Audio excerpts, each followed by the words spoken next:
याकुतपुरा के मजलिसी रुकन असेंबली जाफर हुसैन महराज ने याकुतपुरा हल्के के तहत रेन बाजार, पत्थरगट्टी और तालाब चंचलम डिवीजनों का दौरा करके वहां जारी मुख्तलिफ तरक्याती कामों का मुआयना किया। इस मौके पर रुकन असेंबली जाफर हुसैन महराज ने कहा कि ड्रेनेज की सफाई को हमवार को यकीनी के लिए मुनासिब सेल्टिंग और कार्टिंग के तरीक़ेकार पर अमल किया जा रहा है। उन्होंने कहा है कि सदर मजलिस बैरिस्टर असदुद्दीन ओवैसी और फ्लोर लीडर अकबरुद्दीन ओवैसी की निगरानी में मजलिस पार्टी मानसून के मौसम के दौरान पानी भरने और सीवरेज के मसाइल को रोकने के लिए मौसर डिजल्टिंग ऑपरेशंस पर खुसूसी तवज्जो दे रही हैं। उन्होंने तालाब चंचलम कॉरपोरेटर समीना प्राइमरी यूनिट मेंबरान और मुकामी बाशिंदों की इन कोशिशों को कामयाब बनाने में उनके ताउन की सताइश की।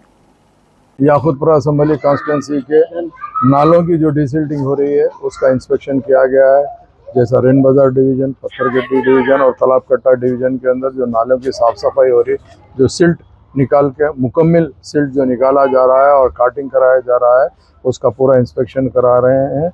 और मेरे साथ में यहाँ पे डॉक्टर समीना मैडम जो तालाब चंचलम के कॉरपोरेटर है, मैडम ख़ास तौर से न सिर्फ दिलचस्पी लिए हैं बल्कि रातों में भी काटिंग करवा कर वो मिट्टी को बाहर भिजा रहे हैं। उनके साथ साथ मजलिस इत्तेहादुल मुस्लिमीन के सदर मोतमदीन एक्टिव वर्कर तमाम के तमाम इस काम के अंदर न सिर्फ जस्तजू ले रहे हैं बल्कि ये काम को अच्छे से अच्छा आपकी मर्तबा प्रॉपर डिसिल्टिंग होना बल्कि इसकी पूरी कोशिश कर रहे हैं। नकीब मिलत बैरिस्टर असदुद्दीन ओवैसी साहब की निगरानी में और हबीब मिलत जनाब अकबरुद्दीन ओवैसी साहब की भी ख़ास निगरानी है। ये काम के ऊपर न सिर्फ ये चाहते हैं कि 100% अगर डिसिल्टिंग हो जाएगी तो इंशाअल्लाह ताला आने वाले कैसे से कैसी भी बारिश हो जिसके अंदर ख़तरा नहीं रहेगा और पानी घुसने का डर नहीं रहेगा। इसके लिए इंशाअल्लाह हम पूरी कोशिश कर रहे हैं कि 100% डिसिल्टिंग हो, जिसके लिए चाहे महीना हो या 2 महीने हो, पूरी डिसिल्टिंग मुकम्मल करवाएंगे।